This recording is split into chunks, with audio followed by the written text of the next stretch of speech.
అందరికీ నమస్కారం. మాజీ మంత్రి కొడాలి నాని అరెస్ట్ అవుతారా? అరెస్టుకు రంగం సిద్ధమైందా? కొడాలి నానిపై విశాఖ 3 టౌన్లో కూడా కేసు నమోదైందని చెప్పి కూడా ఒక 2 రోజుల నుంచి ట్రోల్స్ చేస్తూ ఉన్నారు. కొన్ని న్యూస్ ఛానల్ అయితే పరిగెట్టుకొని కూడా దీని మీద విపరీతంగా కూడా స్టోరీ బోర్డులు వేస్తూ ఉంది. సోషల్ మీడియాలో కూడా రాష్ట్ర వ్యాప్తంగా కూడా కొడాలి నాని అరెస్ట్ చేయాలని చెప్పి కూడా కొన్ని డిబేట్ కార్యక్రమాలు కూడా పెట్టడం జరిగింది.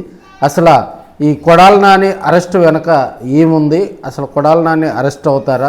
కొడాలి నాని మంత్రిగా ఉన్నప్పుడు అప్పటి ప్రతిపక్షంలో ఉన్నటువంటి నారా లోకేష్ అదేవిధంగా ఆయన తండ్రి గారు అయినటువంటి ప్రస్తుత సీఎం చంద్రబాబు నాయుడు గారి మీద కూడా వారి కుటుంబ సభ్యుల మీద కూడా అనుచిత వ్యాఖ్యలు చేశారని చెప్పి కూడా కొంతమంది అయితే కొడాలి నాని మీద కూడా ఈ మధ్యకాలంలో కూడా కొన్ని అప్పట్లో ఆయన తిట్టినటువంటి బూతు కార్యక్రమాలు కానీ అవన్నీ కూడా ట్రోల్స్ చేస్తూ ఉన్నారు.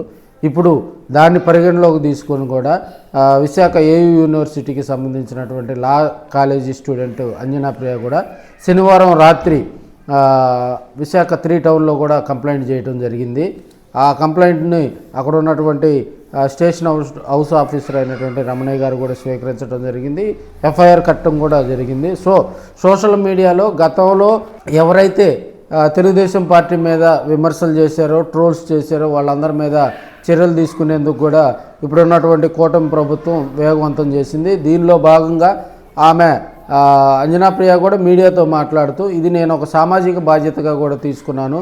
మంత్రిగా కొడాలి నాని ఉన్నప్పుడు అప్పట్లో ఆయన చేసినటువంటి ఆ భాష అనేది కూడా అసభ్యకరంగా ఉంది. కొంతమందికి అది తీవ్ర పదజాలం వాడారు. అలాంటి వ్యక్తులు సమాజానికి హానికరం అని చెప్పి కూడా ఆమె చెప్పడం జరిగింది.